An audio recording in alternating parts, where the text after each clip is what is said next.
This video will be the first on this channel to focus on something of a more personal nature to me. Until recently, I hadn't considered making this into something publicly available.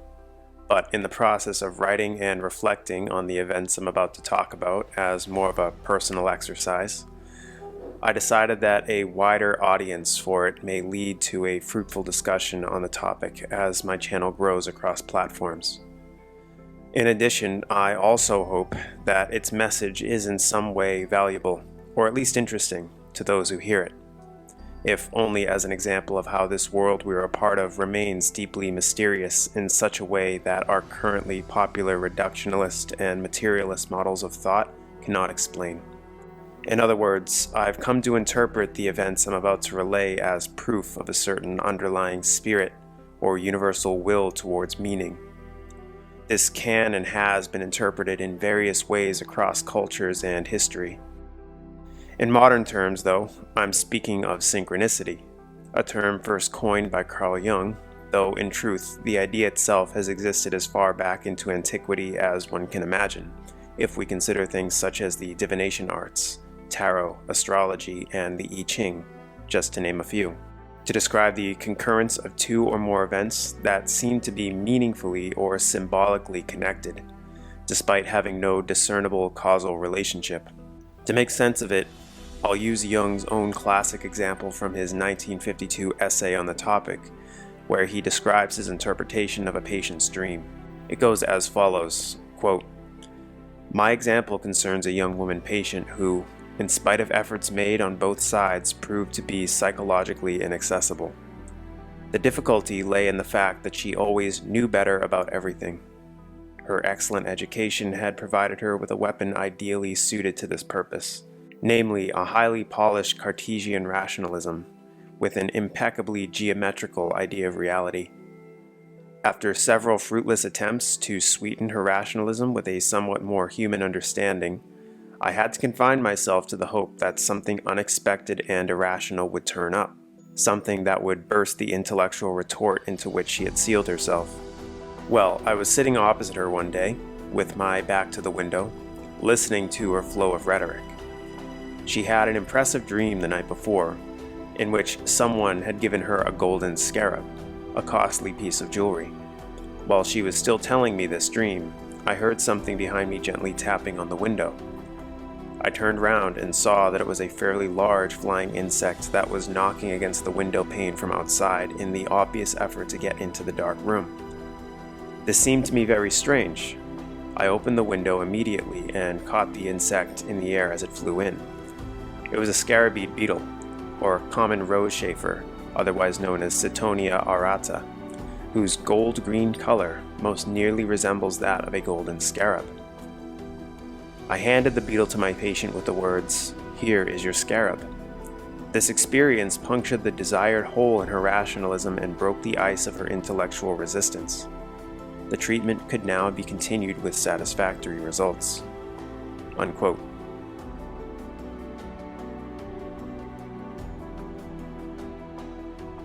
My own story begins in the new year of 2015, in a Cambodian street market somewhere in the country's capital of Phnom Penh.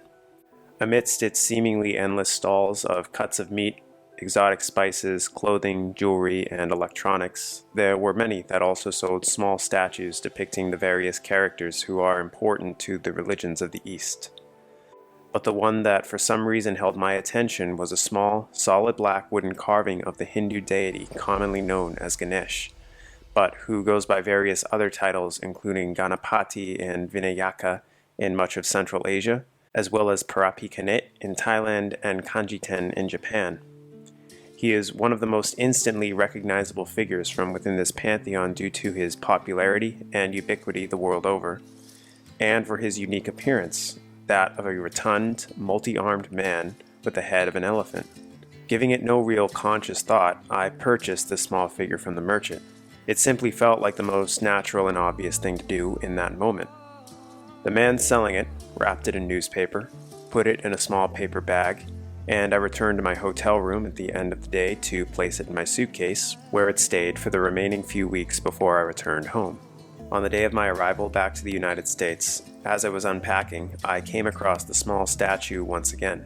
I realized then that I had no idea why I made the decision to purchase it in the first place, since I knew next to nothing about Ganesh. So I decided that day that brushing up on some of the basics was worth a bit of time.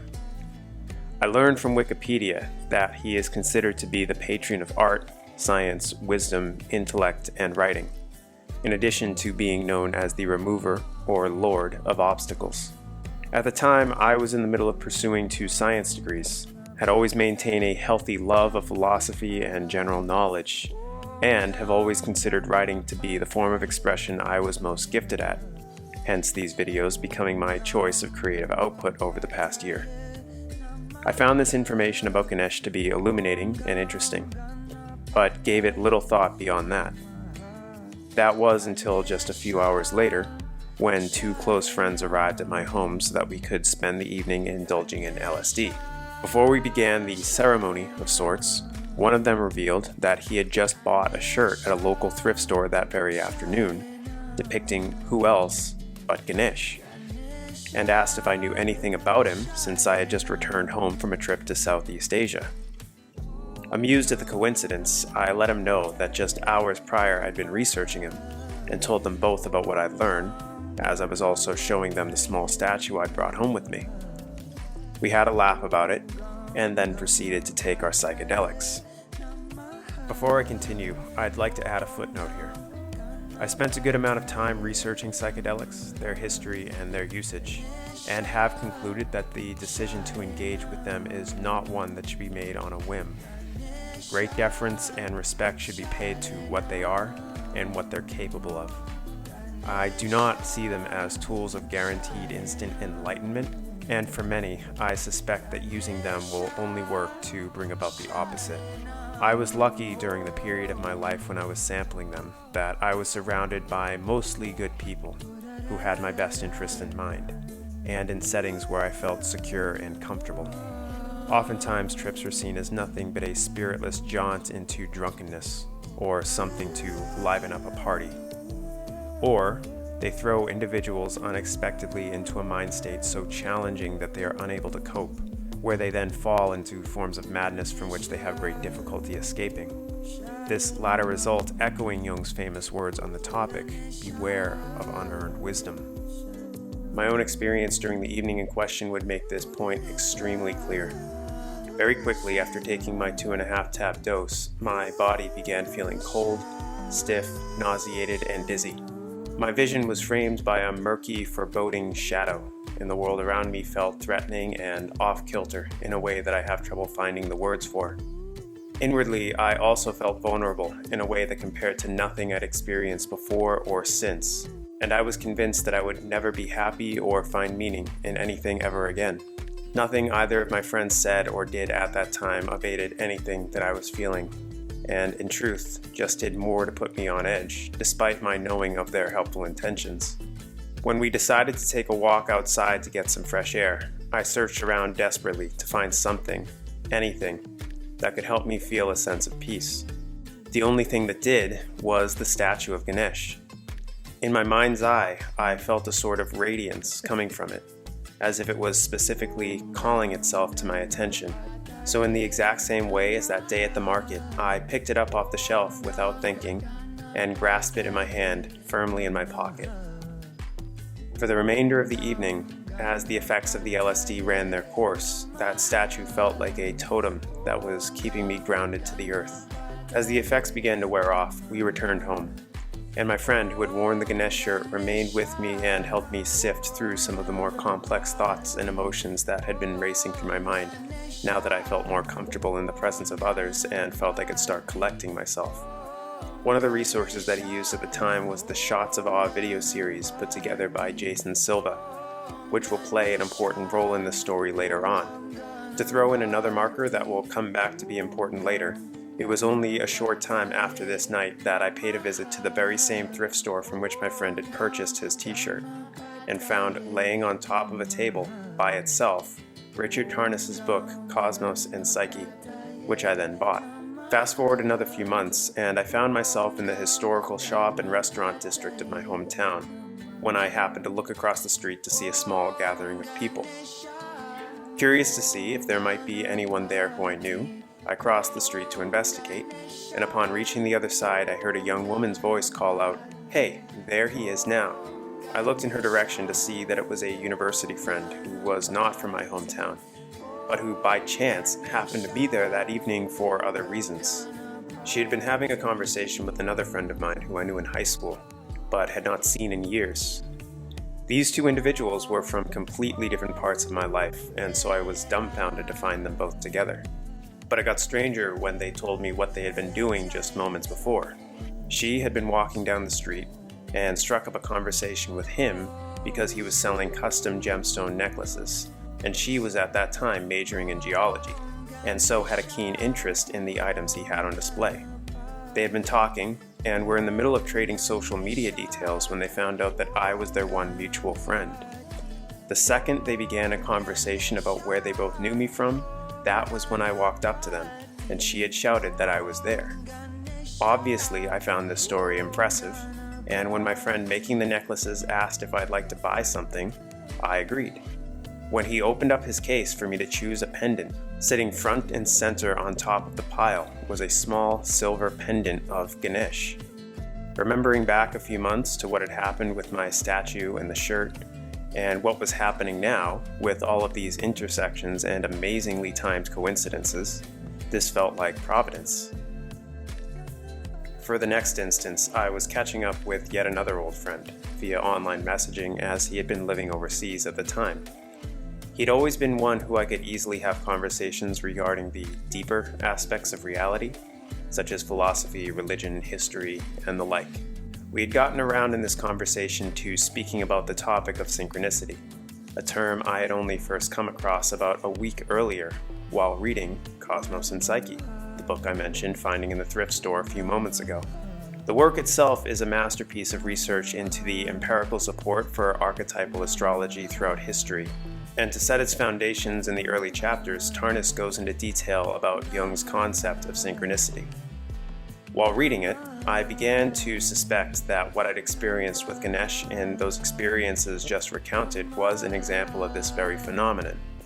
So I told my friend about these same sequences of events that I've already shared here, and his response was, at that very moment, he too was wearing a shirt depicting Ganesh. This was my confirmation. How could I remain skeptical now? I was receiving yet another phase of these synchronistic events in the middle of a conversation about synchronicity more generally. For me, at the time, nothing could have been more clear. What I found curious is that Ganesh is not a part of my cultural heritage, nor is he part of my upbringing, as my ancestors hail from Northern and Central Europe predominantly, and I was raised in an evangelical Christian household. And although there is plentiful evidence to suggest that much of the earliest spiritual development within the Indian subcontinent was heavily influenced by Aryan migrations from Europe, I cannot say that I share a direct connection with the area of the world where Ganesh apparently made his debut, to my knowledge at least. I've come to support the idea that if one is to pay respect to deities, they are best served by doing so toward those who feature heavily in their own genetic familial lineage. That being said, I don't feel I can easily deny that this Hindu deity has spent some time interacting heavily in my life during a time where I certainly needed something to show me that life was not a futile exercise of random events coming together by accident. Perhaps because at this point I had nothing of the sort, and it was Ganesh who stepped in by way of mere proximity. Whatever it was, I'm eternally grateful for and perplexed by the experience. But even with all that, there is still much more to come. This time, instead of being centered around religious iconography, it instead calls upon a very specific 3-digit number.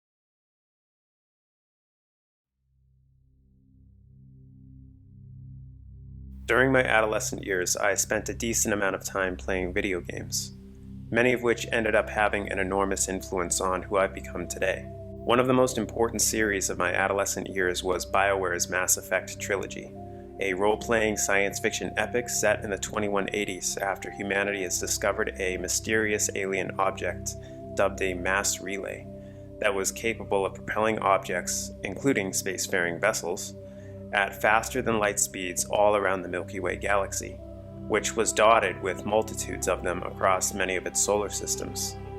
Players take control of Commander Shepard, a sort of special forces soldier in Earth's military, and go through a story of complex, morally ambiguous decisions that ultimately decide the fate of the galaxy and its many residents. Early on in the first installment, we are introduced to a character who is also a member of Earth's Alliance military named Gunnery Chief Ashley Williams, in a unit with the number designation 212. Gunnery Chief Ashley Williams of the 212. You the one in charge here, sir? At the time for me, this number was no different than any other the writers could have chosen. But then I noticed something odd at the beginning of the second game, which was released 3 years later, where Shepard is resurrected after being killed in an ambush attack at the start of the story.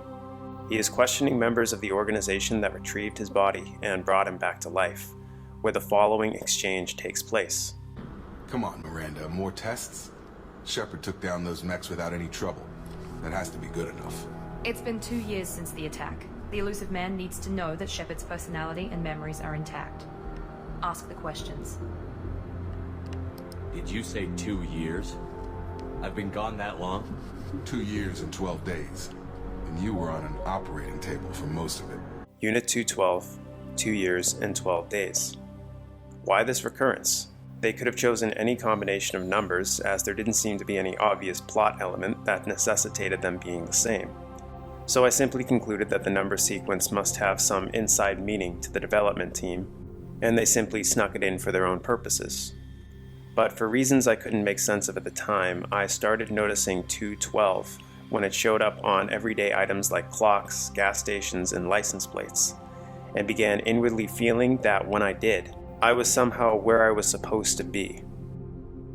The next event that's important to mention is that in the autumn of 2012, I essentially began my already 3-year university career over by redeclaring a major in biology, which would require many prerequisite classes, extending my projected graduation date back at least a couple of years.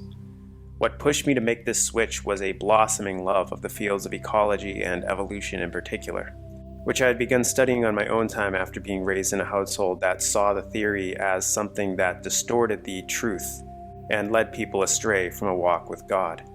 I had been breaking away from that faith during this time to explore other possibilities and explanations. I quickly fell in love with this new story of life's history and its strangely dualistic nature of being both infinitely complicated and simple at the same time. Since then, further study has shed light onto how the popular narrative surrounding human evolution in particular, namely the so-called out of Africa theory, has lost tremendous amounts of water in recent decades, which has mostly gone unnoticed by the general public, as it conveniently helps to support the neo-Marxist social and political agendas that the intellectual elite prefer to promulgate. However, this does not undo my awe towards the theory where it does take place, and I still consider the process itself to be one of indescribably profound beauty. My studies have led me to viewing Charles Darwin then with great respect, and he posthumously inspired me to take steps down the path he laid out with his life's work. My decision to do so ended up being one of the best I'd ever made, as it led me to making some very excellent friends and having some life-changing experiences, including the aforementioned trip to Cambodia. All of this because of a man who was born on February 12th, 1801. Then during the summer of 2015, I was on a cross-country road trip, and during the long hauls where I wasn't on a driving shift, I spent much of the time reading Children of Dune, the third novel in Frank Herbert's masterpiece series I referenced in my Magician video. At one point when we had stopped to fill the car's tank, I went into the gas station convenience store to purchase an iced tea. I peeled off the plastic wrapper and found that on the opposite side was a printed quote that read, "Life is not a mystery to be solved, but a reality to be experienced," attributed to Søren Kierkegaard, whose name I knew but whose philosophical work I was then unfamiliar with.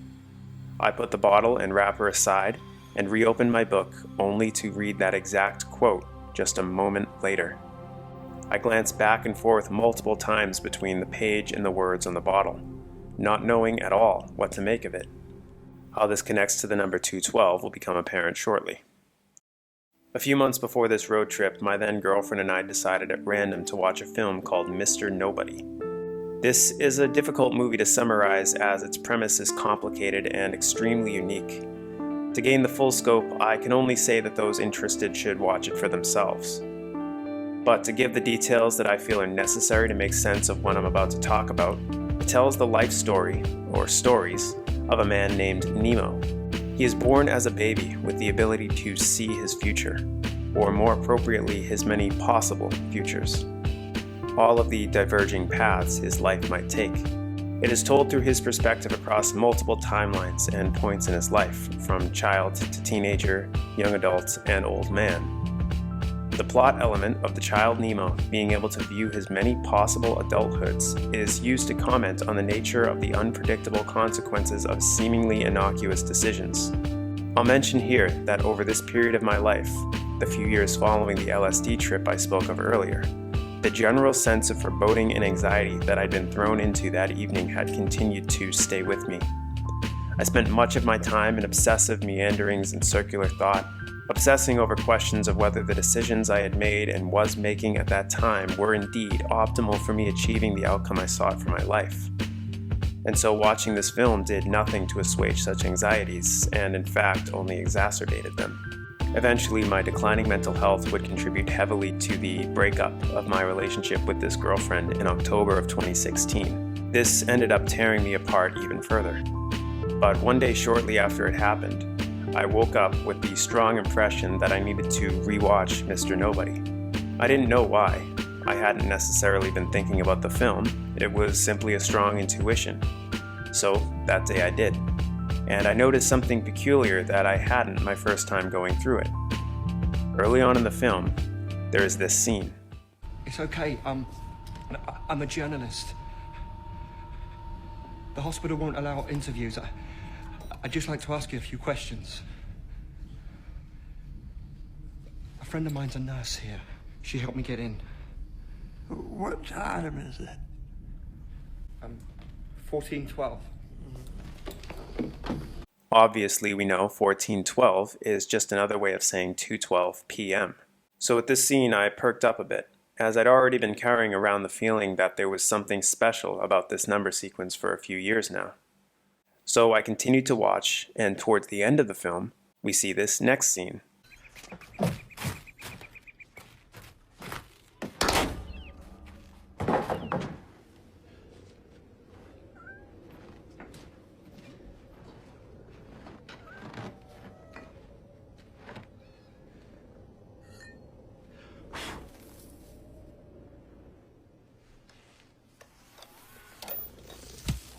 Hello, Nemo. I'm glad you found me. All of this must seem very complicated to you, but it's simpler than you think. Careful, the chair is damaged.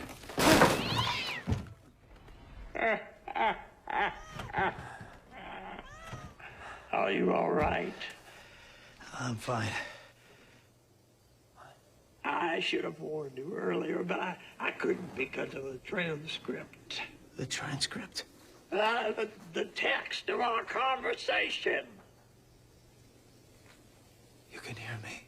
What you are living now is the past. At least for me. I am you, 70 years older. Everything you say I said myself when I was young. I only had to transcribe our conversation. It's all written right here. I can't believe it. For me, time is inverted. I start at the end of the story and go toward the beginning. I don't understand. In this life here, you don't exist. I don't know why. Only the architect knows. The architect? The child. The one running after the train. Maybe your parents never met. Maybe your father died age 5 in a sledding accident. Maybe you are one of the vast majority of those whose genetic code did not reach its final destination. Maybe when she died, a prehistoric woman killed off the line of humans to which she belonged. So for this world, you don't exist. If Anna's calculations are correct, you need to stay alive until 2092, February 12th, 5:50 a.m.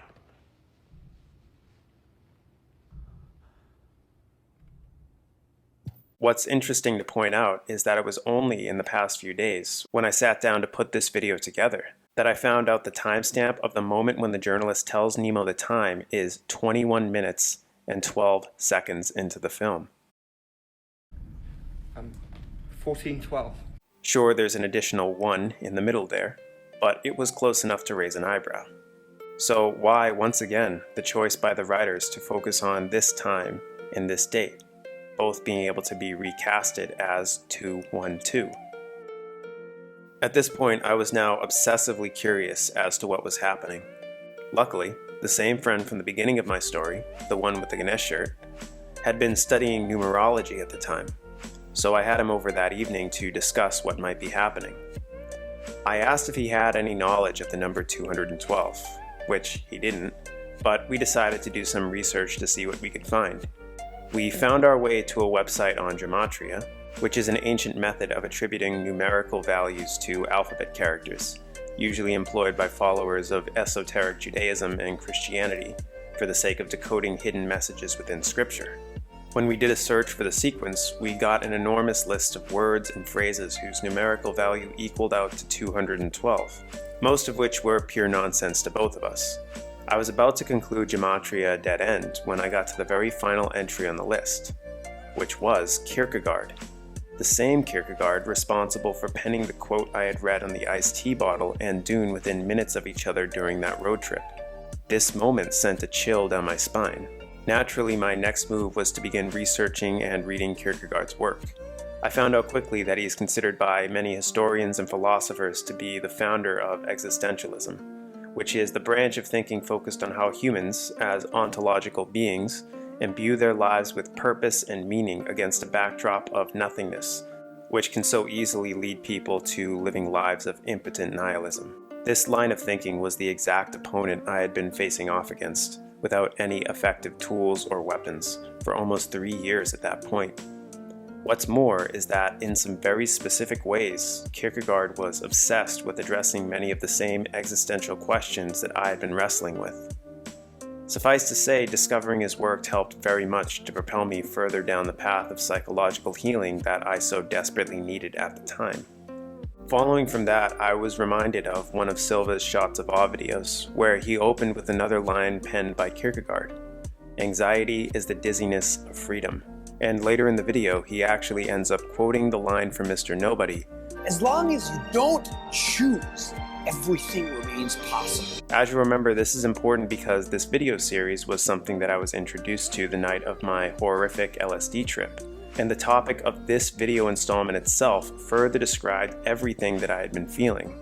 My thoughts now on Silva's work are a bit more critical than they were back in the day, namely in what I see as his naive trust that the unhindered development of technology can only lead to an improved human experience, as this perspective ignores two facts.